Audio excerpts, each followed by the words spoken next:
یہ ہے کہ جب ہم کسی حرف پہ وقف کریں گے تو ان میں فرق ہوگا. صحیح ہے. تو اس پہ وقف کس طریقے سے کیا جاتا ہے، اس پہ ان دونوں میں فرق ہوتا ہے، تو اس لیے ان دونوں کو ایک خانے میں دیا ہے سمجھانے کے لیے. صحیح ہے.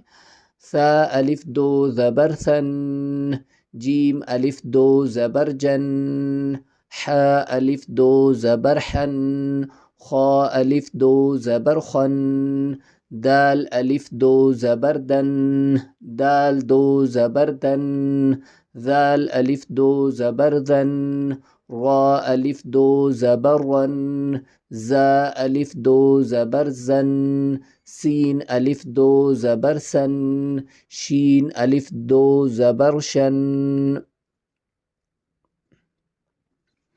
صاد الف دو زبر صن، ضاد الف دو زبر ضن، طا الف دو زبر طن،